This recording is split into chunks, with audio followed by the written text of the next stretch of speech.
Hello नमस्कार, स्वागत है आप सभी का। मेरा नाम है शेखर गुप्ता और आप देख रहे हैं फिजिक्स संकल्पना। आज के वीडियो में बच्चों पढ़ने वाले हैं स्थिति ऊर्जा यानी कि पोटेंशियल एनर्जी। बिल्कुल बेसिक से शुरू करके जो आपने सबसे पहले परिभाषा पढ़ी होगी स्थिति ऊर्जा की, वहाँ से शुरू करके हम इसको उस लेवल तक लेके जाएंगे जहाँ तक हमको इसकी ज़रूरत है। अपने क्लास 11th के लिए, क्लास 12th के लिए, नीट के लिए, जेईई मेंस एडवांस के लिए, जहाँ तक हमें पोटेंशियल एनर्जी की ज़रूरत है हम वहाँ तक पोटेंशियल एनर्जी को पढ़ेंगे। बच्चों ये पोटेंशियल एनर्जी क्या है, इसकी ज़रूरत हमें क्यों पड़ी है, यहाँ से बातों को शुरू करते हुए लेके चलेंगे और बात करेंगे कि इसका फॉर्मूला क्या है, इसके अलग अलग प्रकार क्या हैं, ये गुरुत्वीय स्थिति ऊर्जा क्या है, स्प्रिंग की गति स्थिति ऊर्जा क्या है, या ये वैद्युत स्थिति ऊर्जा क्या है। सारी बात हम करेंगे और मैं ये भी बताता चलूँगा कि ये आपके क्लास 11th के लिए है और ये आपके क्लास 12th के लिए है। जो 11th के लिए वो आप अभी पढ़ लेना, 12th वाला याद रख सको तो रख लेना, वरना कोई ज़रूरत नहीं है। तो बिना किसी देरी के शुरू करते हैं बच्चों आज का वीडियो। और पहली हेडिंग रहेगी आज की हमारी स्थिति ऊर्जा यानी कि पोटेंशियल एनर्जी। हेडिंग लगाइए स्थिति ऊर्जा, इंग्लिश में बोलते हैं बच्चों पोटेंशियल एनर्जी। लास्ट क्लास में मैंने आपको गतिज ऊर्जा के बारे में बताया था। मैंने आपको बताया बच्चों कि किसी वस्तु के पास उसकी गति के कारण जो ऊर्जा होती है, उसकी गति के कारण जो कार्य करने की क्षमता होती है, उसको गतिज ऊर्जा कहते हैं।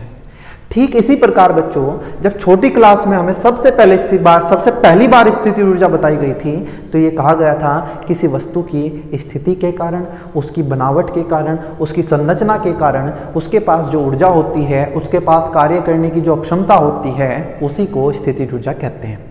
बिल्कुल सही है। लेकिन अब सिर्फ इतनी परिभाषा से हम काम नहीं चला सकते, हमें इसको आगे बढ़ाना पड़ेगा।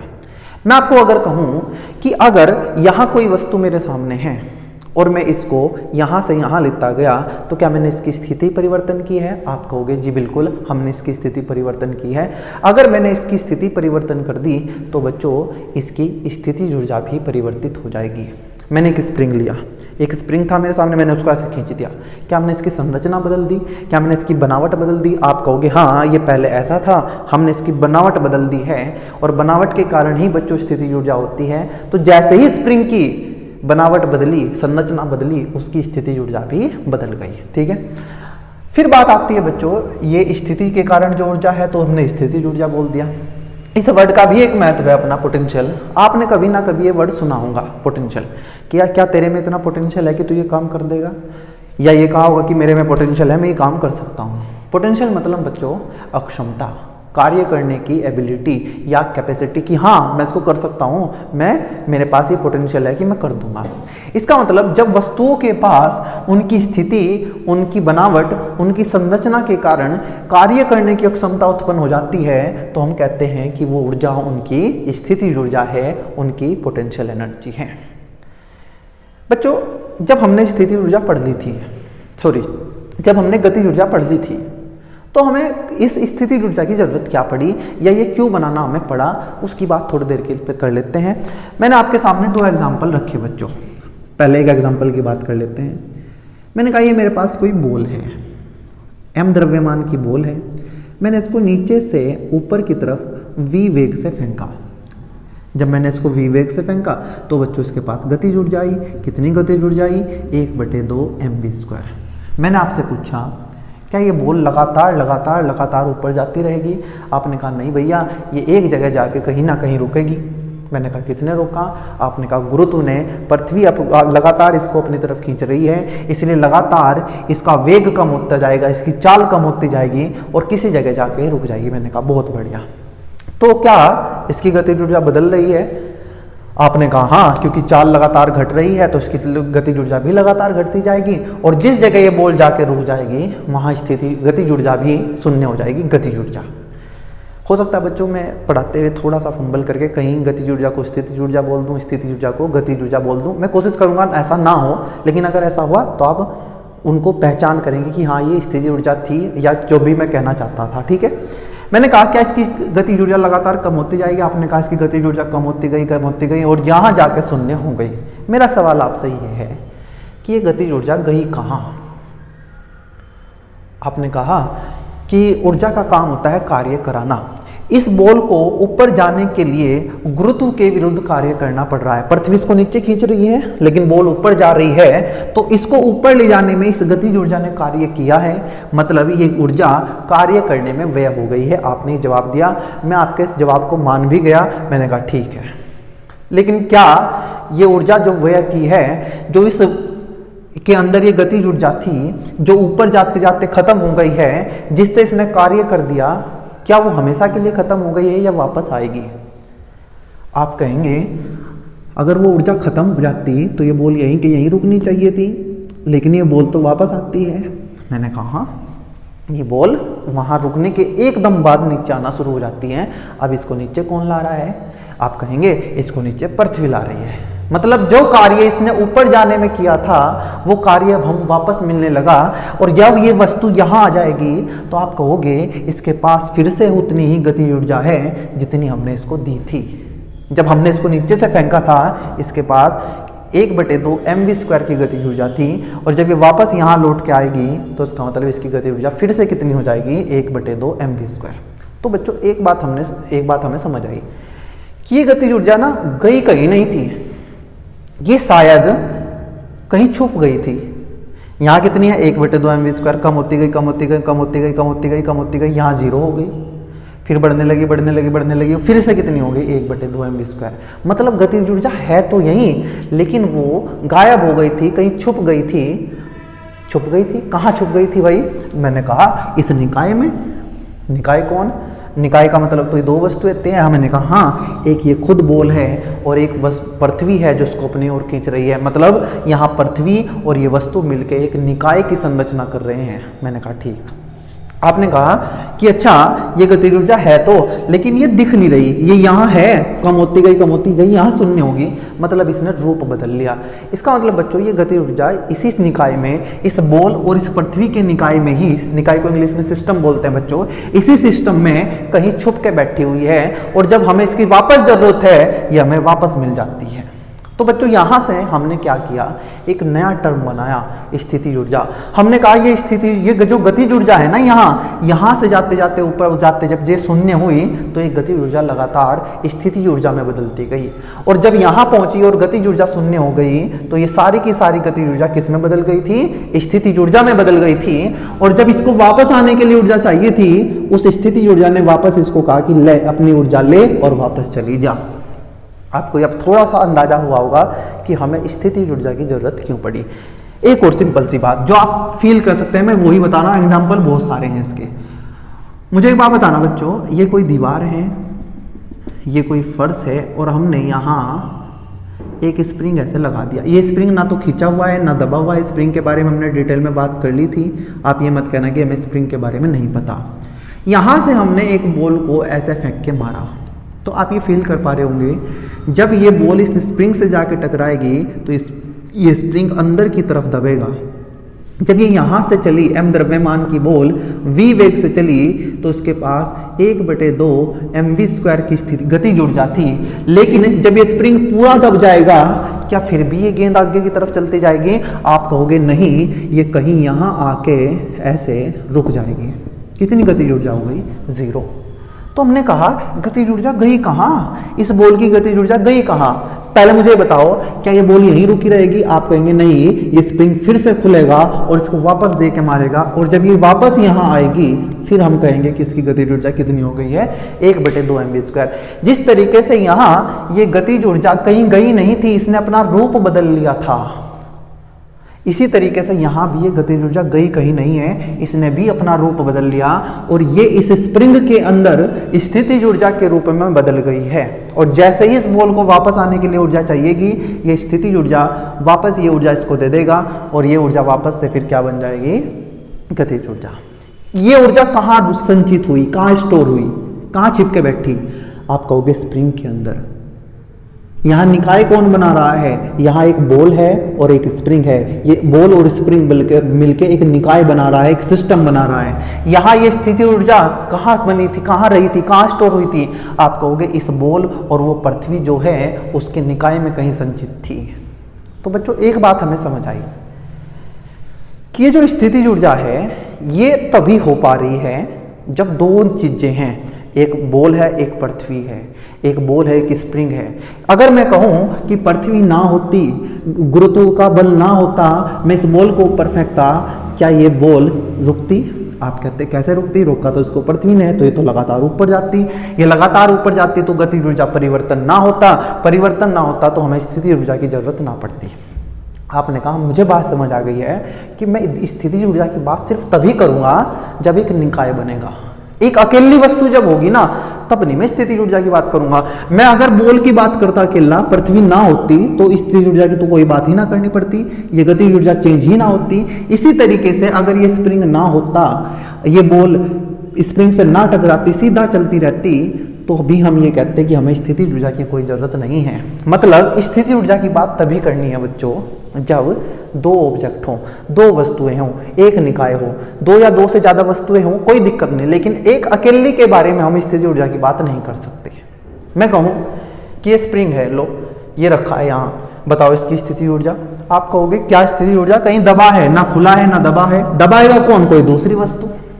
मतलब हमें स्थिति ऊर्जा की बात तभी करनी है जब एक निकाय की बात हो। निकाय मतलब सिस्टम, सिस्टम मतलब जहां दो वस्तुएं हों या दो से ज़्यादा वस्तुएं हों। एक अकेली वस्तु के बारे में स्थिति ऊर्जा की बात करना बिल्कुल बेवकूफ़ी है, कोरी बेवकूफ़ी है, कोई फायदा नहीं है। आपने कहा ठीक है, मुझे समझ आ गया। एक एग्जाम्पल और लिया, मैंने कहा अभी ये जो तल लिया था बच्चों, यहाँ घर्षण नहीं था, ये घर्षणहीन तल था, इसलिए कोई ऊर्जा व्यय नहीं हुई थी। जितनी गति ऊर्जा इसने यहाँ दी थी वापस उसको मिल गई। लेकिन आप सच बताना मुझे एक बात, मैंने कहा आपको कि अपने घर में एक काम करके देखो, एक अपने फर्श पे एक वस्तु को लुढ़का के देखो। कोई बॉक्स है, अपनी किताब को ऐसे धक्का दे के रखो फर्श पे, ये वस्तु ऐसे चलेगी? हाँ जी। आपने जब इसको चलाया, आपने इसको क्या दी? आप कहोगे हमने इसको गति ऊर्जा दी। क्या ये यहाँ जाके रुक गई? आपने कहा हाँ, कहीं ना कहीं जाके फर्श पे जरूर रुकेगी, क्योंकि यहाँ घर्षण बल है, घर्षण इसको रोक देगा। मतलब सारी गति ऊर्जा गायब हो गई। आपने कहा वो तो छुप गई होगी। मैंने कहा कहाँ छुप गई होगी? कि ये वस्तु है, ये और ये फर्श मिलकर एक निकाय बना रहे होंगे। मैंने कहा सही, आपने इस वस्तु और इस फर्श की सहायता से एक निकाय बनाया। लेकिन मुझे एक बात बताओ आप, जैसे ये वस्तु ऊपर जाके वापस नीचे आई थी, ये बॉल इस स्प्रिंग से टकरा के वापस आई थी, क्या ये गुटका, ये बॉक्स वापस आएगा क्या? आपने जो किताब धकेल ली है नीचे फर्श पे, क्या वो वहां जाके फिर से वापस आएगी क्या? आप सोचेंगे कि वो तो नहीं आएगी। जैसे आपने बॉल फेंकी वो वापस आई, स्प्रिंग पे बॉल को देके मारा बॉल वापस आई। लेकिन ऐसे ही वो किताब जहां जाके रुक जाएगी वो रुक जाएगी, वो वापस नहीं आएगी। मतलब ये गतिज ऊर्जा बिल्कुल गायब हो चुकी है। यहाँ जो गतिज ऊर्जा थी वो किसी दूसरी ऊर्जा में बदली थी और उस ऊर्जा ने वापस उसको यही ऊर्जा दे दी थी। यहाँ ये गतिज ऊर्जा स्थितिज ऊर्जा में बदली थी, जो स्प्रिंग के अंदर थी, स्प्रिंग ने वापस कर दी हमें वो ऊर्जा। लेकिन यहाँ ऐसा नहीं हुआ, ये गतिज ऊर्जा गायब हो चुकी है, ये इसको वापस नहीं ले पाएगी। मतलब वो ऊर्जा अब है ही नहीं। मतलब बच्चों यहाँ कोई स्थितिज ऊर्जा नहीं है। आप कहोगे क्यों नहीं है भैया? मैंने कहा अगर होती तो ये स्थिति ऊर्जा वापस गति ऊर्जा बनती और ये बॉक्स वापस आता, ये किताब वापस आती। जैसे बॉल ऊपर से नीचे आई है, आपने कहा हाँ ये बात तो सच है। गई कहाँ ये ऊर्जा? पहले ये गति ऊर्जा कहाँ जा रही थी? स्थिति ऊर्जा में। लेकिन अब ये ऊर्जा यहाँ कहीं उष्मा के रूप में, हीट के रूप में चली गई होगी, जो हमें वापस नहीं मिलेगी। मतलब यहाँ स्थिति, यहाँ निकाय भी है, दो वस्तुएं हैं, लेकिन यहाँ हम स्थिति ऊर्जा की बात नहीं कर पा रहे हैं। यहाँ हम स्थिति ऊर्जा की बात कर पा रहे हैं, यहाँ भी स्थिति ऊर्जा की बात कर पा रहे हैं, लेकिन यहाँ स्थितिज ऊर्जा की बात नहीं हो पा रही। क्यों नहीं हो पा रही? क्योंकि कोई ऊर्जा जो गतिज ऊर्जा थी वो जिस ऊर्जा में बदली है वो वापस हमें नहीं मिली। मतलब वो ऊर्जा यहाँ स्टोर नहीं हुई है। तो बच्चों का ध्यान रखना, स्थिति ऊर्जा हमेशा नहीं होगी।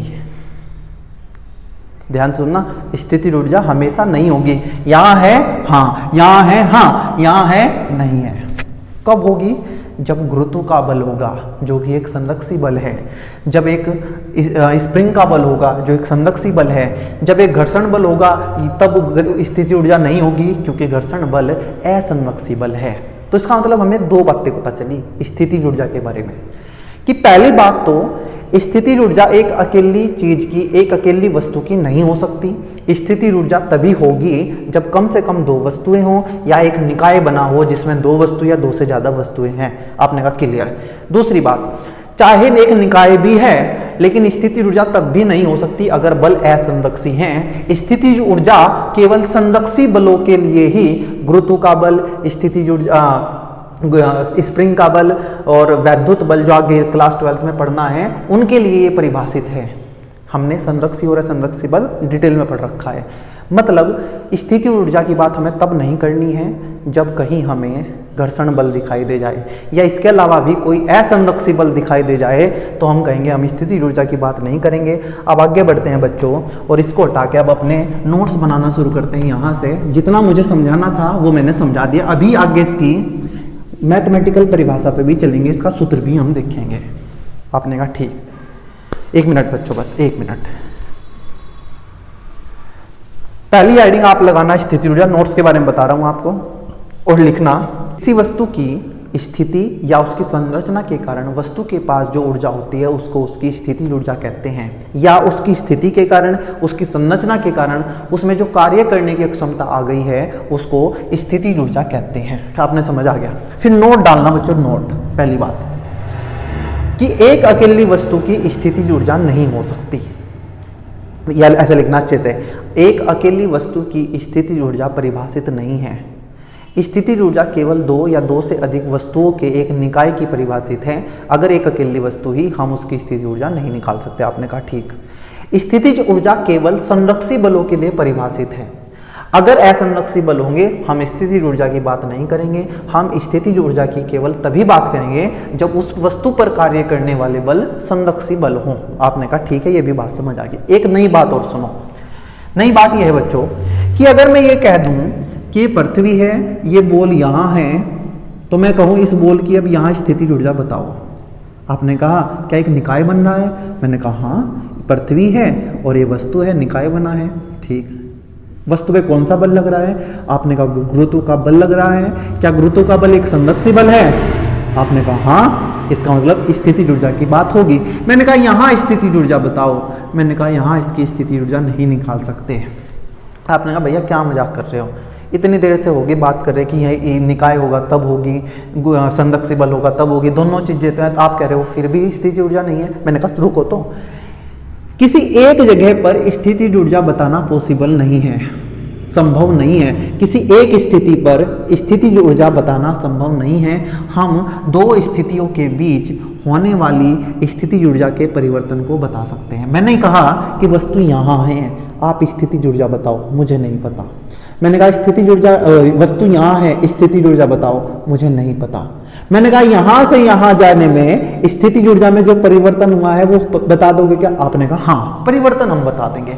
मैं किसी एक बिंदु की स्थितिज ऊर्जा नहीं बता सकता, मैं किसी दो बिंदुओं के बीच की स्थितिज ऊर्जा के परिवर्तन को बता सकता हूं। ये बात क्लियर करेंगे।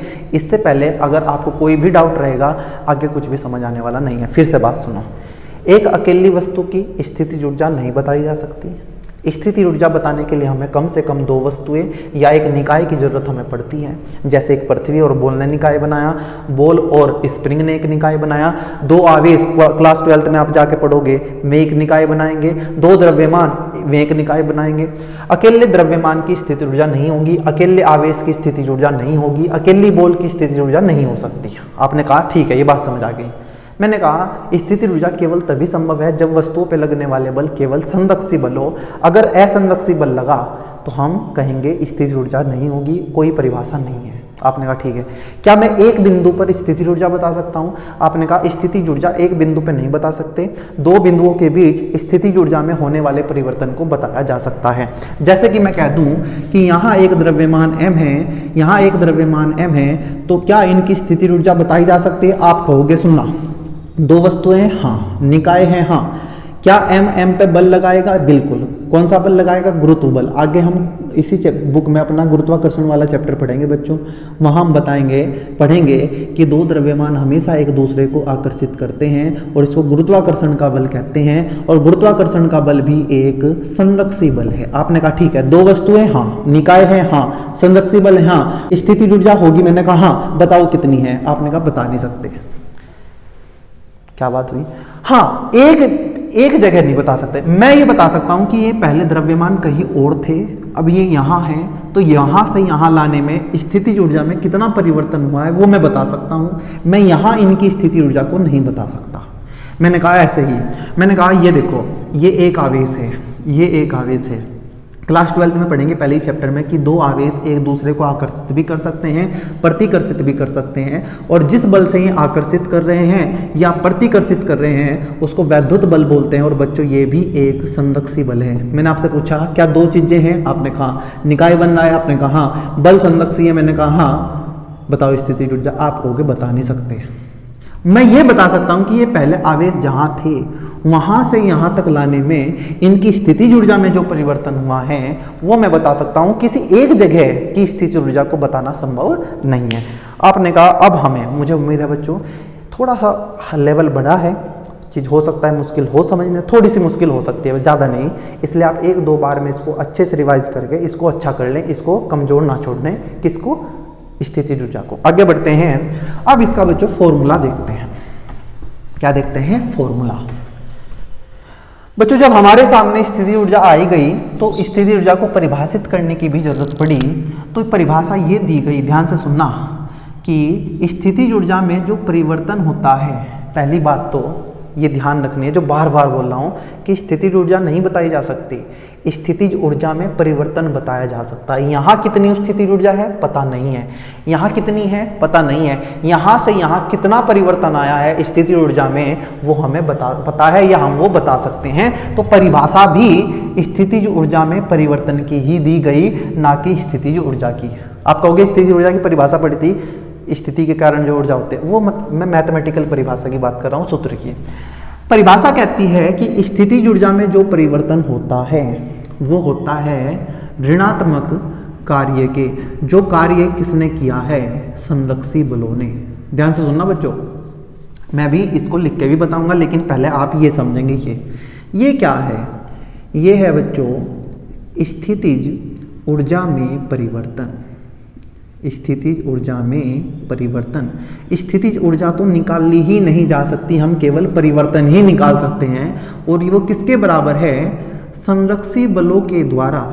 असंरक्षी बलों के लिए तो स्थितिज ऊर्जा परिभाषित है ही नहीं, केवल संरक्षी बलों के लिए है। इसलिए हम कहेंगे किसके बराबर है?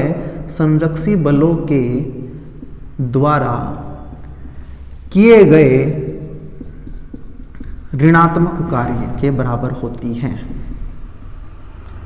ऋणात्मक कार्य। आप इसको एक बार समझे और फिर इसकी परिभाषा ऐसे लिखे जो मैं आपको बताऊंगा। स्थितिज ऊर्जा की परिभाषा के अनुसार कॉमा लगा के फिर ऐसे इन्वर्टेड कॉमा लगाना और उसके अंदर लिखना बच्चों जो मैं बोल रहा हूं, स्थितिज ऊर्जा में परिवर्तन उस ऐसे लिखना किसी निकाय की, मैं ही लिख देता हूं, किसी निकाय की स्थितिज ऊर्जा में परिवर्तन। स्थितिज ऊर्जा में परिवर्तन उस निकाय पर, ध्यान से सुनना बहुत ही इंपॉर्टेंट चीज है, उस निकाय पर आंतरिक संरक्षी बलों द्वारा, संरक्षी बलों द्वारा किए गए ऋणात्मक कार्य के बराबर होती है, बराबर होता है, ऐसे लिख लेंगे। ठीक है, यहाँ परिभाषा पूरी हुई। ये क्या परिभाषा एक बार जल्दी से पढ़ेंगे और फिर इसको आगे बढ़ाएंगे हम चीज़ों को। देखो जी बच्चों, ये आपको याद करना पड़ेगा, इसके बिना आप काम नहीं चला सकते। पहली बात क्या स्थितिज ऊर्जा किसी एक वस्तु की बता सकते हैं? आपने कहा नहीं, निकाय की जरूरत है, इसलिए मैंने कहा किसी निकाय की स्थितिज ऊर्जा में परिवर्तन नहीं बता सकते हैं, स्थितिज ऊर्जा नहीं बता सकते, इसलिए कहा स्थितिज ऊर्जा में परिवर्तन। उस निकाय पर आंतरिक संरक्षी बलों द्वारा किए गए ऋणात्मक कार्य के बराबर होते हैं। एक एक वर्ड को समझते चलते हैं, बहुत बार हमने समझा रहा हूँ, बहुत बार बता चुका। निकाय की जरूरत पड़ेगी, स्थिति ऊर्जा में परिवर्तन ही बताया जा सकता है, एग्जैक्ट स्थिति ऊर्जा नहीं बताई जा सकती। स्थिति ऊर्जा में किसके परिवर्तन किसके बराबर होता है? स्थिति ऊर्जा में परिवर्तन उस निकाय पर, आंतरिक मतलब निकाय के अंदर के बल, बॉल थी, पृथ्वी और बॉल आपस में बल लगा रहे हैं एक दूसरे पर, बाहर से कोई बल नहीं लग रहा है। बॉल और पृथ्वी क्या बन रहे हैं? निकाय। पृथ्वी ने किस पे बल लगाया? बॉल पर। क्या बॉल पे और कोई बल लगा है? आप कहेंगे और कोई बल नहीं है, इसलिए हम इनको अंदर के बल बोलते हैं। अंदर के कहाँ के? निकाय के अंदर के, इसलिए इनको बोल रहा है आंतरिक। कैसे बल होने चाहिए? संरक्षी बलों द्वारा किए गए ऋणात्मक कार्य के बराबर होता है। इसको शॉर्ट में ऐसे याद रखना, डेल्टा यू बराबर minus work done by conservative forces, या संरक्षी बलों के द्वारा किए गए ऋणात्मक कार्य के बराबर होती है कौन? स्थितिज ऊर्जा में परिवर्तन। नोट करेंगे। आगे बढ़ते हैं बच्चों। कई बार बच्चों जब छोटा सा परिवर्तन हो, ये बड़ा परिवर्तन है, आपको मैंने बताया कि बड़े परिवर्तन को हम डेल्टा लिखते हैं, छोटे परिवर्तन को हम डी लिखते हैं। तो ऐसा भी लिखा जा सकता है इसको, डी यू बराबर माइनस, जब ये परिवर्तन छोटा होगा तो कार्य भी छोटा होगा, तो ये डी डब्ल्यू हो जाएगा। और ये कार्य किसने किया है? ये किया है संरक्षी बलों ने। इसको ऐसे भी लिखा जा सकता है बच्चों। जैसे कि आपको पता है कि परिवर्तन हमेशा कैसे निकालते हैं हम? फाइनल माइनस इनिशियल, अंतिम माइनस प्रारंभिक। तो इसको कई बार ऐसे लिखते हैं U F minus you I. U F का मतलब है फाइनल पोटेंशियल एनर्जी, अंतिम स्थितिज ऊर्जा, माइनस यू आई का मतलब है इनिशियल पोटेंशियल एनर्जी, प्रारंभिक स्थिति ऊर्जा। ये अंतिम स्थिति ऊर्जा, ये प्रारंभिक स्थिति ऊर्जा, और ये बराबर है माइनस डब्ल्यू संरक्षी बल। इन सबको आप नोट करेंगे, ठीक है जी। और आपको याद करना है, रट लेनी है ये परिभाषा, ये है मेन, इसके बिना काम नहीं चलने वाला। ये फॉर्मूला जो बच्चों मैं लिख रहा हूँ ये इतना इंपॉर्टेंट है, जहाँ भी आपको स्थिति ऊर्जा की बात करनी पड़ेगी आपको ये बताना पड़ेगा, ठीक है। चलिए इसको हटा रहा हूँ, आगे बढ़ाएंगे इस चीज को, पूरी को परिभाषा हटा रहा हूँ। मैंने आपसे पूछा एक बार फिर कि बताओ क्या परिभाषा, ये गणितीय रूप क्या है? आपने कहा भैया हमने याद कर ली, आपके बताते बताते ही, कि जो डेल्टा यू होता है स्थितिज ऊर्जा में जो परिवर्तन होता है वो माइनस के बराबर होता है किसके? डब्ल्यू मतलब कार्य, और कार्य किसने किया है? ये संरक्षी बलों ने, संरक्षी बलों ने। आपने कहा ठीक है। मैंने कहा अच्छा बताओ एक बार, ये जो कार्य होता है, कार्य का सूत्र क्या होता है? आपने कहा कार्य के दो सूत्र पढ़े हैं हमने। पहला एफ एस कोस थीटा, मैंने कहा हाँ, वो कब लगता है? जब एफ कांस्टेंट हो, बल नियत हो। लेकिन बल तो हमेशा नियत थोड़ी होते हैं, अब परिवर्ती भी हो सकते हैं। आपने कहा उसका भी फॉर्मूला याद है? फॉर्मूला होता है क्या? एफ डॉट डी एस, ये होता है माइनस कार्य का सूत्र होता है integration F dot D S, ये डेल्टा यू आ गया। अगर मैं ये कह दूं बच्चों कि कार्य बहुत छोटा हुआ है, कार्य बहुत छोटा हुआ है, तो हम ऐसा भी लिख सकते हैं, इसको मैं हटा रहा हूं। अगर कार्य बहुत छोटा हुआ है तो मैं इसको लिख सकता हूं डी यू बराबर माइनस डी डब्ल्यू, और मैं यहाँ कुछ नहीं लिख रहा हूँ बच्चों। अभी ये समझ जाना कि ये कार्य किसने किया है? ये संरक्षी बलों ने किया है। आपने कहा छोटा सा कार्य होगा तो आप इसको लिख देंगे एफ डॉट डी एस, और यह आ जाएगा डी यू, ठीक है जी। हमने कहा ठीक है बच्चों। हमने इससे पिछली ही वीडियो में, इससे पिछले से पिछली वीडियो में मैंने आपको एक चीज बताई थी कि अगर मैं बल को ऐसे लिख दूं, F बराबर एफ एक्स आई कैप एफ वाई जे कैप एफ जेड के कैप, तो इसमें हमें कोई दिक्कत नहीं होनी चाहिए। आपने कहा हमें भी दिक्कत नहीं है, बल एक सदिश राशि है और सदिशों को ऐसे लिखा जा सकता है। ये बल का x घटक है, ये बल का y घटक है, और ये बल का z घटक है। मैंने कहा अच्छा ds क्या है? आपने कहा भैया ds जो है ना, ये ds है हमारा छोटा सा विस्थापन। मैंने कहा हाँ, और छोटा सा विस्थापन होगा dx आई कैप। बच्चों विस्थापन हमेशा x y z में होता है, छोटा सा x चलेंगे तो dx आएगा, dy जे कैप डी जेड के कैप। ये dx क्या है? x दिशा में छोटा सा विस्थापन, dy क्या है y दिशा में छोटा सा विस्थापन, dz क्या है y दिशा में छोटा सा विस्थापन। अगर मैं यहाँ रख दूँ तो ये जो बच्चों हमें du मिलने वाला है, du छोटा सा परिवर्तन, वो आएगा हमारा माइनस f की जगह fx i cap, fy j cap, fz k cap और यहाँ dot dx i cap, dy j cap, dz k cap. आपने कहा बिल्कुल हमें पता है, i dot i1 j dot j1 k dot k1 आपको पढ़ा रखा है, बाकी सब जीरो हो जाएंगे। तो ये fx जाएगा dx के साथ, minus fx dx plus fy dy plus fz dz, ये आ गया बच्चों du। क्या है du? छोटा सा परिवर्तन है ये स्थितिज ऊर्जा में। U का मतलब स्थितिज ऊर्जा, D का मतलब छोटा सा चेंज, छोटा सा परिवर्तन। अगर मुझे टोटल परिवर्तन निकालना है तो मुझे इंटीग्रेशन करना पड़ेगा और ये यहाँ बनेगा इंटीग्रेशन fx dx, ये माइनस अंदर जाएगा, integration fy dy minus integration fz dz। अब आपको ध्यान आ रहा है कि हाँ संरक्षी और असंरक्षी बलों में हमने ऐसे क्वेश्चन किए थे। ये U क्या है स्थिति ऊर्जा, du क्या है छोटा सा परिवर्तन। जब सारे परिवर्तन को जोड़ देंगे तो हमें टोटल परिवर्तन मिल जाएगा, ये आ जाएगा minus fx dx minus fy dy minus fz dz।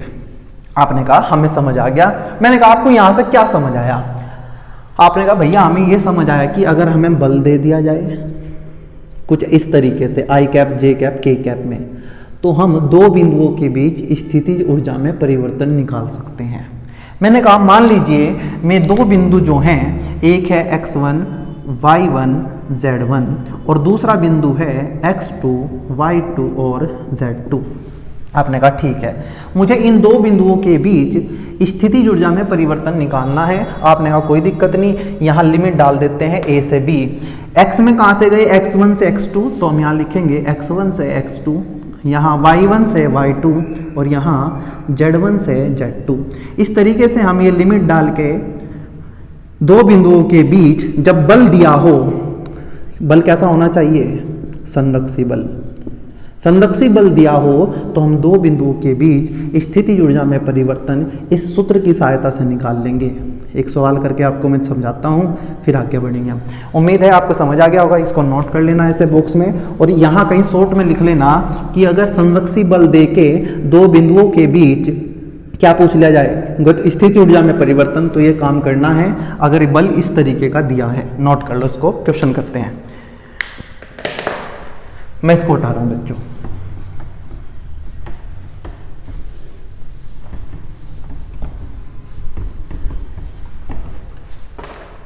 पहला सवाल है बच्चों आज की वीडियो का, और हमें कहा गया कि किसी वस्तु पर एक बल लगा है, किसी वस्तु पर एक बल लगा है। बल है x square i cap y j cap और z 2z square k cap. कुछ इस प्रकार का बल है। हमें पूछा गया है कि इस बल के लगाने से वस्तु बिंदु 1 2 3 से उठकर 2 -2 1 तक चली गई। मैं अपनी तरफ से डेटा ले रहा हूँ। इस बिंदु से, ये मान लो A बिंदु है और ये बिंदु B है, यहाँ चली गई। हमें कहा गया इन दो बिंदुओं के बीच की स्थिति ऊर्जा में परिवर्तन निकाल लो, क्योंकि भाई बल कैसा है संरक्षी है, बल कैसा है संरक्षी है। एक वस्तु पे वो लगा है, वस्तु एक जगह से दूसरी जगह चली गई है, तो कुछ ना कुछ कार्य होगा तो स्थिति ऊर्जा में परिवर्तन आएगा। हमें वो स्थिति ऊर्जा में परिवर्तन निकालना है। अभी हमने पढ़ा है कि अगर बल ऐसे दे के स्थिति ऊर्जा में परिवर्तन निकालना हो तो हम करेंगे minus integration fx dx minus integration fy dy minus integration fz dz।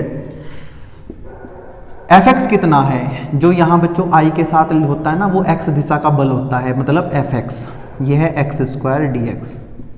fy मतलब y दिशा का बल, j के साथ जो लिखा है वो y दिशा का बल है y। fz है 2z स्क्वायर, ऐसा कर लेते हैं, इसको 3 कर लेते हैं थोड़ा आसान करने के लिए, तो यह जाएगा 3z स्क्वायर dz। आपने कहा ठीक, कोई दिक्कत नहीं। लिमिट डाल लो, x में हम 1 से 2 गए हैं तो यहाँ 1 से 2 आ जाएगा, y में हम 2 से -2 गए हैं तो ये 2 से -2 आ जाएगा, z में हम 3 से 1 गए हैं तो 3 से ये 1 आ जाएगा। ठीक है, कोई दिक्कत नहीं है। इंटीग्रेशन हमें करना आता है। x² का हो जाएगा x की घात 3/3 माइनस y का हो जाएगा y की घात 2/2, ये 3 है। z² का होगा z³/3। लिमिट डाल लो यहाँ से 1 से 2, 2 से -2 और 3 से बच्चों 1। जैसे ही लिमिट डालोगे आपका जो डेल्टा u आ जाएगा वो आ जाएगा हमारा, x की जगह रखूंगा 2, 2 की घात 3, 8, 8/3 माइनस 8/3। बीच में आएगा माइनस, x की जगह रखेंगे 1, 1 की घात 3, 1, 1/3। ये बच्चों की तरफ समझाना पड़ता है भाई ये, वरना तुम्हें खुद करना चाहिए। y की जगह रखेंगे -2 का स्क्वायर 4, 4/2। आपने कहा ठीक। बीच में आएगा माइनस, y की जगह रखेंगे 2, 2 की घात 2, 4/2, यह आ जाएगा 4/2। यह आ जाएगा फिर से माइनस, 3 से गया 3, z की जगह रखूंगा 1, 1 की घात 3 आ जाएगा 1, माइनस z की जगह रखूंगा 3, 3 की घात 3 आएगा 27। 8 में से गया 1, 7/3 माइनस के 7/3, ये गया कट गया भाई, माइनस 26 बचेगा, प्लस 26 हो गया। एलसीएम ले लेते हैं 3, 26 का एलसीएम होता है बच्चों 78, देख लेना, 3 6 18, 3 दूनी 6 और 1 7 और माइनस ये प्लस आएगा और ये -7, तो ये आ जाएगा हमारा 78 में 7 गए 71/3। ये डेल्टा U है, स्थितिज ऊर्जा में परिवर्तन। और ऊर्जा है, ऊर्जा का मात्रक जूल ही होता है, जैसे गतिज ऊर्जा का मात्रक जूल, तो स्थितिज ऊर्जा का मात्रक भी जूल होगा, कोई अलग मात्रक नहीं होगा। तो बच्चों इस बिंदु और इस बिंदु के बीच जो स्थितिज ऊर्जा में परिवर्तन आया 71/3 आया। आप मुझे कहोगे कि भैया हमने आपकी 2-3 बातें माननी है कि पहली बात दो अलग अलग वस्तुएं होनी चाहिए। मैंने कहा हाँ। दूसरा संरक्षी बल होना चाहिए, हाँ। एक बिंदु पे स्थितिज ऊर्जा नहीं निकाल सकते, 2 बिंदुओं के बीच स्थितिज ऊर्जा में परिवर्तन निकाल सकते हैं। तो आपने 2 बिंदु दिए, सही बात है। बल संरक्षी है या नहीं है हमें कैसे पता? तो बच्चों मैंने आपको संरक्षी बल निकालने का एक मेथड समझाया था। मैंने कहा था अगर सीधे सीधे i के साथ यहाँ x वालों के साथ x है, y के साथ y है, j के साथ z के साथ z है, भाई i कैप किसकी दिशा बताता है? x की, तो यहाँ x है। j कैप किसकी दिशा बताता है? y की, तो यहाँ y है। k कैप किसकी दिशा बताता है? z की, तो यहाँ z है। अगर सीधा सीधा लिखे हुए हैं तो संरक्षी बल है, चेक करने की भी जरूरत नहीं है। और अगर सीधे सीधे भी नहीं है तो संरक्षी बल तो निकालने आते हैं आपको। तो आप कहेंगे ठीक है, मान लीजिए संरक्षी बल है, संरक्षी बल है सही, 2 बिंदु हैं, हाँ। 2 वस्तुएं कहाँ हैं? यहाँ आप तो कहते थे कि एक निकाय बनना चाहिए जिसमें 2 हो या 2 से ज़्यादा वस्तुएं हो।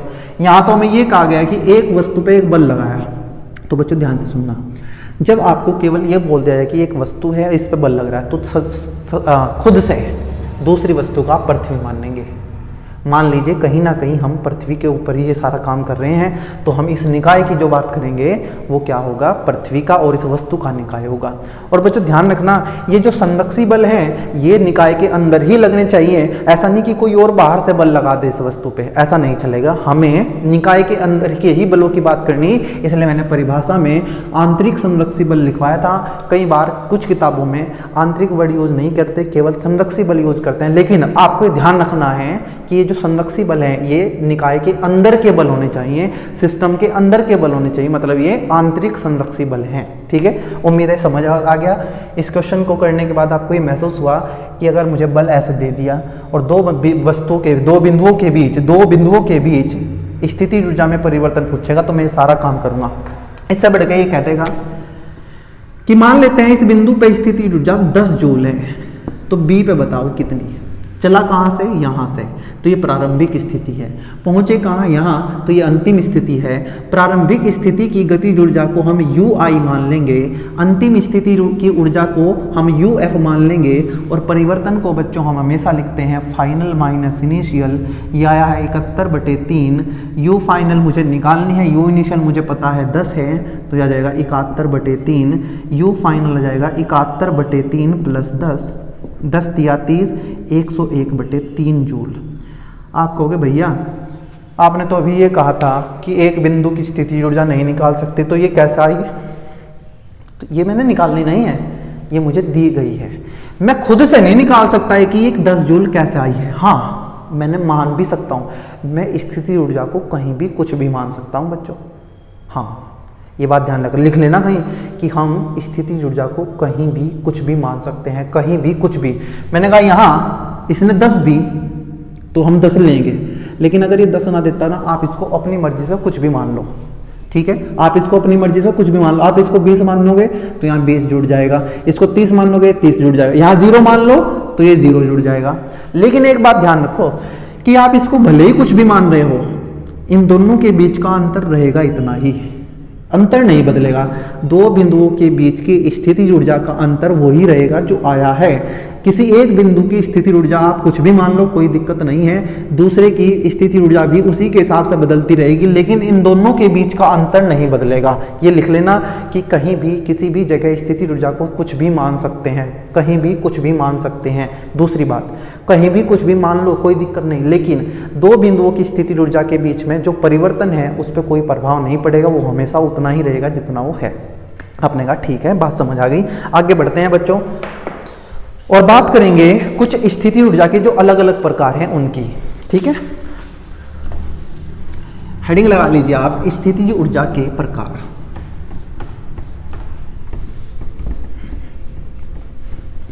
स्थितिज ऊर्जा के प्रकार, ठीक है।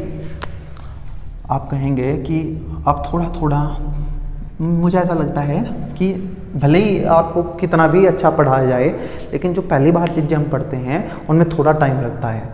इसलिए हो सकता है कि आपको ये समझ तो आ रहा होगा सारा, मैं विश्वास करता हूँ इस बात पे। हाँ, लेकिन अगर आपको ये और अच्छा करना है तो आपको ये रिवाइज करना पड़ेगा।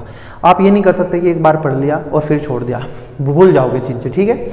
हमने कहा स्थितिज ऊर्जा के प्रकार। तो बच्चों ध्यान रखना, स्थितिज ऊर्जा बहुत सारी प्रकार की होती है, बहुत सारे प्रकार की, लेकिन हमारे इस चैप्टर में केवल एक ही स्थितिज ऊर्जा हमें पढ़नी है, वो पढ़नी है स्प्रिंग की स्थितिज ऊर्जा। आप कह रहे हो कि बहुत सारी होते हैं तो उनका नाम भी बता दो। मैंने कहा कुछ के नाम मैं बता देता हूँ। पहला होता है बच्चों हमारा गुरुत्वीय स्थितिज ऊर्जा। क्या ये हमें कभी पढ़नी है? मैंने कहा हाँ पढ़नी है। कब? ये हमें पढ़नी है बच्चों गुरुत्वाकर्षण वाला जो चैप्टर है हमारा, एनसीईआरटी के हिसाब से जो चैप्टर हमारा इसके बाद आएगा वो आएगा द्रव्यमान केंद्र और घूर्णन गति, और उसके बाद आएगा गुरुत्वाकर्षण बल। मतलब ये हमारा छठा चैप्टर है जो मैं बता रहा हूँ आपको। तो 8वें चैप्टर में हमें इसको पढ़ना है, गुरुत्वीय स्थितिज ऊर्जा। अच्छा जी, दूसरी कौन सी होती है? दूसरी होती है बच्चों प्रत्यास्थ स्थितिज ऊर्जा, या कई बार इसी को स्प्रिंग स्थितिज ऊर्जा बोलते हैं। प्रत्यास्थ स्थितिज ऊर्जा या स्प्रिंग स्थितिज ऊर्जा, स्प्रिंग स्थितिज ऊर्जा। क्या ये हमें पढ़नी है? हाँ जी, ये डिटेल में हमारे इसी चैप्टर में है। इसी चैप्टर में हमें इसको एक अलग वीडियो लगा के सिर्फ इसी को करेंगे, स्प्रिंग स्थितिज ऊर्जा। आपने कहा ठीक है। तीसरी कौन सी होती है जी? मैंने कहा तीसरी होती है स्थिर वैद्युत स्थितिज ऊर्जा या वैद्युत स्थितिज ऊर्जा। अकेले खाली वैद्युत स्थितिज ऊर्जा भी इसको बोल देते हैं। क्या ये भी हमें पढ़ना है? मैंने कहा हाँ, ये हमें 12th क्लास के 2nd चैप्टर में पढ़ना है। इसको हम बिल्कुल नहीं पढ़ेंगे, इसको हम 8वें चैप्टर में पढ़ेंगे, इसको हम इसी चैप्टर में पढ़ेंगे। लेकिन बच्चों अगर आपने ये स्थितिज ऊर्जा ना पढ़ा, गुरुत्वीय स्थितिज ऊर्जा ना पढ़ा इस चैप्टर में, तो हमारे बहुत सारे सवाल नहीं हो पाएंगे। इसलिए मुझे आज के वीडियो में, भले ही हमारे इस चैप्टर का पार्ट नहीं है गुरुत्वीय स्थितिज ऊर्जा, लेकिन मुझे आपको ये इसी चैप्टर में आज की ही वीडियो में बताना पड़ेगा, तभी हम सारे न्यूमेरिकल कर पाएंगे। वो जो आपने mgh सुना होगा, पृथ्वी से ऊपर चले जाते हैं तो स्थितिज ऊर्जा mgh हो जाती है, वो मैं उसकी बात कर रहा हूँ। वैसे तो ये सच में गुरुत्वाकर्षण वाले चैप्टर में है, लेकिन मुझे बताना यहीं पड़ेगा थोड़ा सा। ये बिल्कुल नहीं बताऊंगा मैं, इसका फॉर्मूला बता देता हूँ। ये तब लगता है जब दो आवेश, एक Q1 और एक Q2 एक दूसरे से r दूरी पर रखे हों और ये हम अनंत से लेके आए हों। मैंने कहा बच्चों इस स्थितिज ऊर्जा को अच्छे से पढ़ लेना। अगर मैं आपको कहूँ इस अकेले आवेश की स्थितिज ऊर्जा बताओ, आपके दिमाग से एकदम निकलना चाहिए अकेले का कुछ नहीं होता है, अकेले की स्थितिज ऊर्जा कुछ नहीं, मैं बता ही नहीं पाऊंगा। कम से कम मुझे 2 आवेश चाहिए। 2 आवेश आगे, हाँ। क्या एक दूसरे पे बल लगाते हैं? मैंने कहा हाँ। आपको पता करना पड़ेगा कि वो संरक्षी बल है या नहीं है। मैं पहले ही बता देता हूँ कि जो वैद्युत बल होता है वो संरक्षी बल होता है। आपने कहा 2 आवेश है, हाँ। निकाय बनना है, हाँ। संरक्षी बल है, हाँ। बताओ यहाँ की स्थिति ऊर्जा। आप कहोगे फिर पता नहीं है, मुझे पहले इसकी कोई और स्थिति बताओ, वहां से मैं इसको यहाँ लेके आऊंगा, मैं परिवर्तन बताऊंगा। तो मैंने कहा एक अनंत पे है, ये दोनों आवेश पहले अनंत पे पड़े हुए थे, वहाँ इनकी स्थिति ऊर्जा कुछ थी, मुझे नहीं पता। वहाँ से यहाँ जब मैं लाया तो इनकी स्थिति ऊर्जा में जो परिवर्तन आया वो सुनना, वो डेल्टा यू जो आएगा बच्चों वो होगा K Q1 Q2 बटे R, जहाँ Q1 Q2 दो आवेश हैं, R उनके बीच की दूरी यहाँ है, इसको अंतिम स्थिति बोल लेंगे, मतलब U फाइनल हो जाएगा। वो इस अनंत पे थे, वहाँ प्रारंभिक स्थिति। ये K एक नियतांक है, ये तभी बात करेंगे जब हम 12th में पढ़ेंगे या आप पढ़ोगे। और ये उनके बीच की स्थिति ऊर्जा का परिवर्तन है अनंत से यहाँ तक। अनंत पे बच्चों इस स्थिति ऊर्जा को हम 0 मान लेते हैं। तो जो शुरू की स्थिति ऊर्जा डेल्टा यू को क्या लिखोगे, U final minus U initial. अनंत वाली को हम 0 मान लेंगे, तो यहाँ का फॉर्मूला आ जाएगा K Q1 Q2 बटे R। बस इतना ही याद रख सकते हो तो रख लेना, आपके स्कूल एग्जाम के लिए ज़रूरी नहीं है। नीट जेई में भी बैठना है आपको तो 12th के बाद ही बैठोगे, वहाँ इनकी ज़रूरत पड़ेगी, इसलिए अभी आप इसको छोड़ सकते हैं, कोई दिक्कत नहीं है। नाम आपने सुन लिया, इसको अलग वीडियो लगा के पूरा पढ़ेंगे, इसको मैं हटा रहा हूँ। और आज मैं बस आपको बच्चों गुरुत्वीय स्थिति ऊर्जा के बारे में बताऊंगा कि ये गुरुत्वीय स्थिति ऊर्जा क्या है। शुरू करें? आपने कहा बिल्कुल शुरू करो। मैंने कहा बच्चों दुनिया में जितने भी द्रव्यमान होते हैं, मैंने कहा मेरे पास 2 द्रव्यमान हैं M1 M2। ये M1 इस M2 को अपनी तरफ खींचेगा, ये M2 इस M1 को अपनी तरफ खींचेगा। गुरुत्वाकर्षण का नियम ये कहता है दुनिया के जितने भी द्रव्यमान हैं सब एक दूसरे को आकर्षित करते हैं। न्यूटन साहब ने हमें एक नियम दिया, उन्होंने कहा अगर जो छोटे छोटे द्रव्यमान, इनको बिंदु द्रव्यमान हम बोलेंगे जब चैप्टर पढ़ेंगे, वे एक दूसरे से r दूरी पर रखे हों तो ये दोनों एक दूसरे को खींचते हैं, और ये जो बल लगता है इसको गुरुत्वाकर्षण का बल बोलते हैं। और ये बल बच्चों एक संरक्षी बल है। आपने कहा ठीक है, क्या 2 द्रव्यमान है? हाँ। संरक्षी बल है? हाँ। मैंने कहा यहाँ की स्थिति ऊर्जा बताओ। आपने कहा बता नहीं सकते, हमें एक और स्थिति चाहिए। मैंने कहा अनंत पे चले जाओ। आपने कहा ठीक है, वहाँ और यहाँ के बीच जो स्थिति ऊर्जा में जो परिवर्तन आएगा, स्थिति ऊर्जा में जो परिवर्तन आएगा उसका मान होगा G M1 M2 बटे R, और यहाँ लगेगा माइनस। इस माइनस का क्या मतलब है, ये फॉर्मूला आया कहाँ से है, ये बच्चों हम अगले ही चैप्टर में, अगले नहीं गुरुत्वाकर्षण वाले चैप्टर में पढ़ेंगे। अभी बस आपको जितना ध्यान रखना, कितना ध्यान रखना, सुनना कि 2 द्रव्यमान या 2 से ज़्यादा द्रव्यमान हमेशा एक दूसरे को आकर्षित करते हैं। अगर मेरे पास बहुत छोटे छोटे 2 द्रव्यमान हैं M1 M2, एक दूसरे से r दूरी पर रखे हैं तो, और पहले ये अनंत पे थे और अब ये यहाँ ले आए, तो वहाँ से यहाँ तक इनकी स्थिति ऊर्जा में जो परिवर्तन होगा वो -G M1 M2 बटे R होगा। और बच्चों इसी स्थिति ऊर्जा को गुरुत्वीय स्थिति ऊर्जा बोलते हैं। जहाँ भी आपको एक वर्ड गुरुत्वीय मिले समझ जाना कहीं ना कहीं द्रव्यमान की बात होगी। जहाँ आपको वैद्युत शब्द मिले वहाँ आवेश की बात होगी। जहाँ स्प्रिंग या प्रत्यास्थ बने वहाँ स्प्रिंग की बात होगी। तो यहाँ गुरुत्वीय वर्ड का मतलब सीधा सीधा द्रव्यमान से जुड़ा हुआ है। आप इस फॉर्मूला को याद कर सकते हो तो कर लेना, छोड़ना चाहते हो तो छोड़ देना, कोई दिक्कत नहीं है। मुझे तो दूसरी जगह जाना जहाँ मुझे MGH की बात करनी है। आपने कहा इसकी बात करते हैं, ठीक है। आपने कहा इसमें और इसमें फ़र्क क्या है। मैंने कहा बच्चों यहाँ 2 द्रव्यमान हैं, ये 2 द्रव्यमानों की स्थिति ऊर्जा में परिवर्तन है। ये MGH भी स्थिति ऊर्जा है, गुरुत्वीय स्थिति ऊर्जा है, लेकिन यहाँ एक द्रव्यमान है और एक पृथ्वी है। यहाँ दोनों द्रव्यमान हैं M1 M2। यहाँ ये M एक द्रव्यमान है, हमें 2 चीज़ों की जरूरत होती है, एक ये खुद द्रव्यमान है और एक इसके पास बहुत बड़ी पृथ्वी, जो हमें पता है कि पृथ्वी कितनी बड़ी है वो है। यहाँ दोनों द्रव्यमान है, यहाँ 2 द्रव्यमान की बात कर रहे हैं तो ये आया है। यहाँ एक द्रव्यमान और पृथ्वी के निकाय की बात करेंगे तो MGH आएगा। डिटेल में बात करते हैं कि MGH है क्या। हेडिंग लगाएंगे गुरुत्वीय स्थिति ऊर्जा। आपने स्थिति ऊर्जा के प्रकार लिख के में तीनों प्रकार लिख लेना, और अब पहली हेडिंग लगा लेना आज के लिए गुरुत्वीय स्थिति ऊर्जा, मतलब जो पहला प्रकार है। अगले वीडियो में हम डिटेल में स्प्रिंग वाले पढ़ेंगे जो हमारे इस चैप्टर के सिलेबस में है। आपने कहा ठीक। मैंने कहा बच्चों ये पृथ्वी है, पृथ्वी का तल है, ये पृथ्वी का तल है। आपने कहा पृथ्वी ऐसी नहीं होती, लेकिन बच्चों हम ऐसे ही बनाएंगे। ये पृथ्वी तल है और यहाँ कोई वस्तु M द्रव्यमान की रखी है, ऐसे ये M द्रव्यमान की कोई वस्तु यहाँ रखी है। हम कुछ बल लगाया, हमें नहीं पता कि हमने कितना बल लगाया, हमने वो बल लगा के इस वस्तु को यहाँ लेके गए। ये M द्रव्यमान की वस्तु यहाँ चली गई, जो कि पृथ्वी तल से h दूरी पे है या h ऊंचाई पर है। तो मेरा सबसे पहला सवाल आपसे ये है कि ये जब वस्तु ऊपर गई होगी तो इसको नीचे कौन खींच रहा होगा? आपने कहा इसको खींच रहा होगा नीचे गुरुत्व मतलब mg का बल। आपने कहा ठीक, mg कैसा बल है? आपने कहा संरक्षी बल है। तो सच बात ये हुई कि पृथ्वी और इस वस्तु ने मिलकर एक निकाय बना दिया। आपने कहा ठीक है। आपने कहा बल कौन सा लग रहा है? mg, जो कि एक संरक्षी बल है। ये भी ठीक है। दो स्थितियां हो गई है। एक पहली स्थिति जब बॉल यहाँ पृथ्वी तल पे रखी है, एक जब ये कुछ ऊंचाई पे है, तो दो स्थितियों की बात हो गई है। तो इसका मतलब अब हम एक स्थिति ऊर्जा के बारे में बात करने में सक्षम हो गए हैं। तीन चीजों का ध्यान रखना स्थिति ऊर्जा की बात करने में। क्या दो वस्तुएं हैं या एक निकाय में दो या दो से ज्यादा वस्तुएं हैं, चल जाएगा काम। संरक्षी बल होना चाहिए दूसरा। तीसरा, दो स्थितियां होनी चाहिए, एक नीचे यहाँ है, एक ऊपर यहाँ है। तो हमने कहा हम यहाँ स्थिति ऊर्जा की बात कर लेंगे। और कौन सी स्थिति ऊर्जा? आपने कहा गुरुत्वीय स्थिति ऊर्जा की हम बात कर सकते हैं।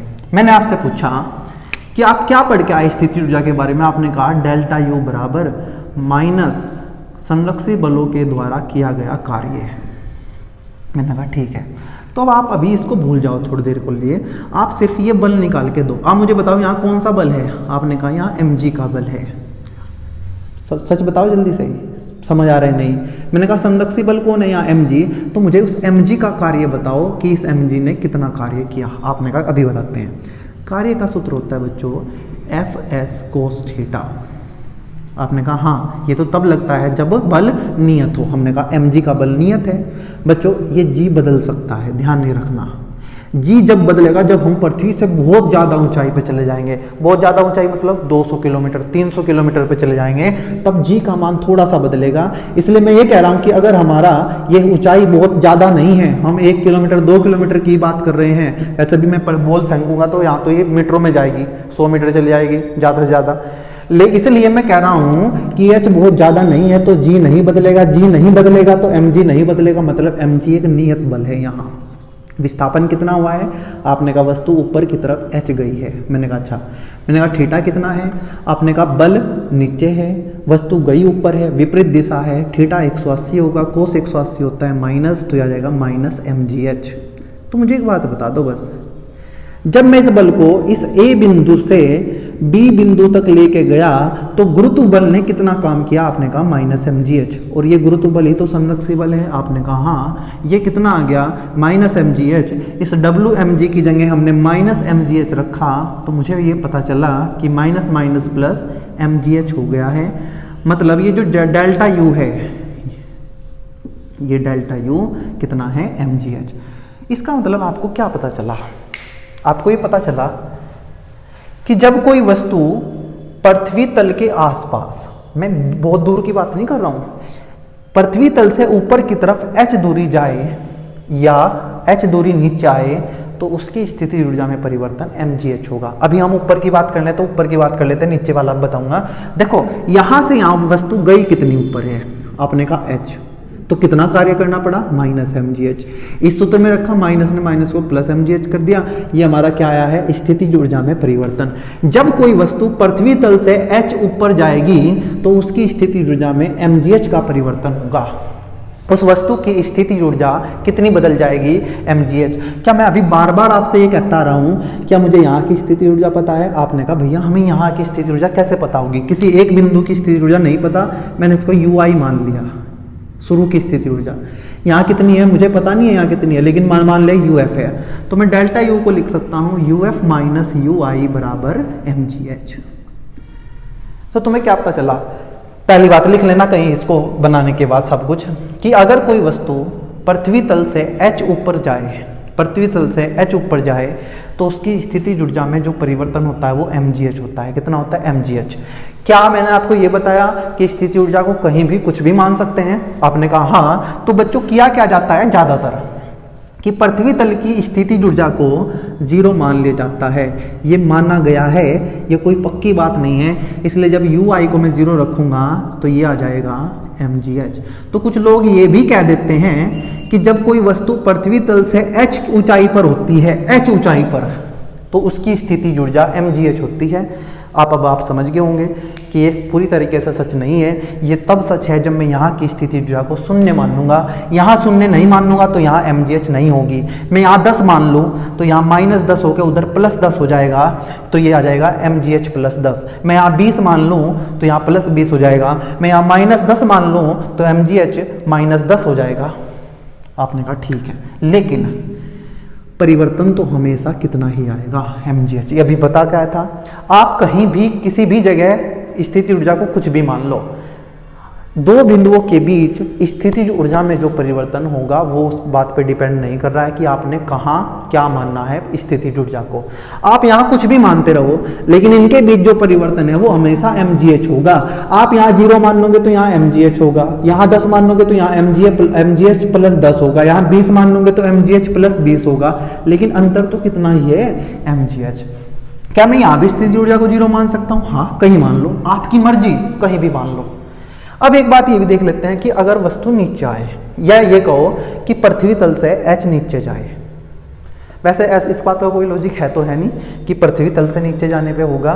तो अगर मैं ये कह लूँ थोड़ी देर के लिए सुनना कि मैं यहाँ 0 मानता हूँ स्थिति ऊर्जा को,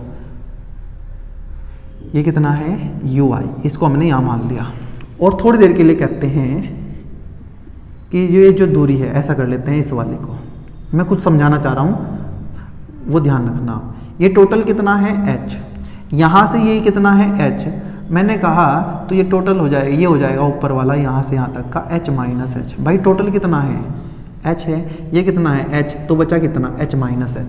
अब आप मुझे बताओ, अगर मैंने यहाँ 0 मानना है तो क्या यहाँ स्थिति ऊर्जा 0 होगी? आप कहेंगे नहीं, यहाँ स्थिति ऊर्जा, यहाँ से वस्तु गई थी तो ये ui है, वस्तु यहाँ पहुंची है uf है। हमने कहा कि यहाँ स्थिति ऊर्जा 0 है। मैंने कहा ना कहीं भी स्थिति ऊर्जा को कुछ भी मान लो, कुछ भी सबसे आसान क्या होता है 0 मानना, तो हमने इसको 0 मान लिया। तो अब मुझे बता दो ये कितनी होगी स्थिति ऊर्जा? आपने कहा पता नहीं है। मैंने कहा मैं बताऊंगा आपको। आप ये करो, अब इस वस्तु को, m द्रव्यमान की वस्तु को यहाँ से यहाँ लाओ, सुनना ध्यान से, यहाँ से यहाँ लाओ। कितना नीचे लाए आप? h। काम किसने किया? mg ने। आपने कहा ठीक है, यहाँ से यहाँ लाने में कितना कार्य होता है fs cos थीटा। आपने कहा ठीक, f कितना है mg, s कितना है h विस्थापन, थीटा कितना है बल नीचे है, विस्थापन भी नीचे है, 0 हो गया, cos 0 1, तो ये आ गया mgh। कितना कार्य करना पड़ा नीचे लाने में? mgh। यहाँ चले जाओ, डेल्टा यू क्या कहता है? माइनस वर्क डन बाय संरक्षी बल कौन है यहाँ? mg ने कितना कार्य किया है? mgh, तो ये आ गया -mgh। ध्यान रखो, बार बार बताया गया है कि अगर ऊपर वस्तु जा रही है तो कार्य ऋणात्मक होगा। देखो वस्तु ऊपर गई थी तो कार्य कितना आया था? ऋणात्मक। वस्तु नीचे आ रही है तो कार्य धनात्मक है। जब मैंने धनात्मक रखा तो डेल्टा यू क्या आया? ऋणात्मक। ये आ गया uf माइनस ui कहाँ? ये जहाँ से चले थे, इसको हमने कितना माना? 0। आपने कहा 0। uf कौन सा? ये यहाँ का, यहाँ आए है ना, तो यहाँ क्या आ जाएगी? -mgh। तो एक बात और ध्यान समझ आई आपको, बहुत इंपॉर्टेंट बातें हैं, सॉरी, और लास्ट टॉपिक है, इसके बाद मैं वीडियो खत्म कर रहा हूँ, बस इतना ध्यान रखो। ये मान लो ये वो चीज़ है जहाँ हमने स्थिति ऊर्जा को 0 मानना है। अब आप कहोगे कहाँ मानना है? मैंने कहा कहीं भी मान लो। अभी ऐसा करो, पृथ्वी तल से ऊपर यहाँ मान लो। अगर आप इससे ऊपर h डिस्टेंस जाएंगे, h, तो स्थिति ऊर्जा में परिवर्तन होगा mgh। अगर आप इससे नीचे आए तो परिवर्तन होगा -mgh। क्या पढ़ रहे हैं हम? गुरुत्वीय स्थिति ऊर्जा। जब द्रव्यमानों की बात हो तो हम उसको गुरुत्वीय स्थिति ऊर्जा की बात करेंगे, और गुरुत्वीय स्थिति ऊर्जा में अभी एक द्रव्यमान है और एक पृथ्वी है, तो यहाँ mgh की बात हो रही है। जहां हमने 0 मानना है उसको निर्देश बिंदु भी बोल देते हैं। निर्देश बिंदु से ऊपर जाएंगे तो परिवर्तन धनात्मक होगा, निर्देश बिंदु से नीचे आएंगे तो परिवर्तन ऋणात्मक होगा। मैं अगर कहूँ कि यहाँ ऊर्जा 0 है, ऊपर जाओ तो आप कहोगे बढ़ जाएगी, नीचे जाओ घट जाएगी, मतलब माइनस हो जाएगी। उम्मीद है बच्चों आपको ये बात समझ आ गई होगी। गुरुत्वीय स्थिति ऊर्जा में कोई दिक्कत होनी नहीं चाहिए, आप इसको अच्छे से समझेंगे, और फिर अगले वीडियो में जब बच्चों हम मिक्स कर देंगे इसको ही स्प्रिंग स्थिति ऊर्जा के साथ कुछ क्वेश्चन करने की कोशिश करूँगा मैं, तब आपको पता चलेगा कि हाँ ये इंपॉर्टेंट है। वैसे डिटेल में हमें इसको आगे भी पढ़ना होता है गुरुत्वाकर्षण में, लेकिन इससे ज़्यादा कोई डिटेल हो नहीं सकती mgh की, यही इसकी डिटेल है। हाँ ये ध्यान रखना कि ये जो हम ऊपर नीचे जा रहे हैं ना, ये ऊंचाइयाँ बहुत ज़्यादा नहीं होनी चाहिए, ये इतनी होनी चाहिए कि जी का मान ना बदले, तभी हम इस mg को नियत बल बोल सकते हैं। ठीक है बच्चों, आज के वीडियो में इतना ही रखेंगे। आप पढ़ते रहे, मेहनत करते रहे। धन्यवाद।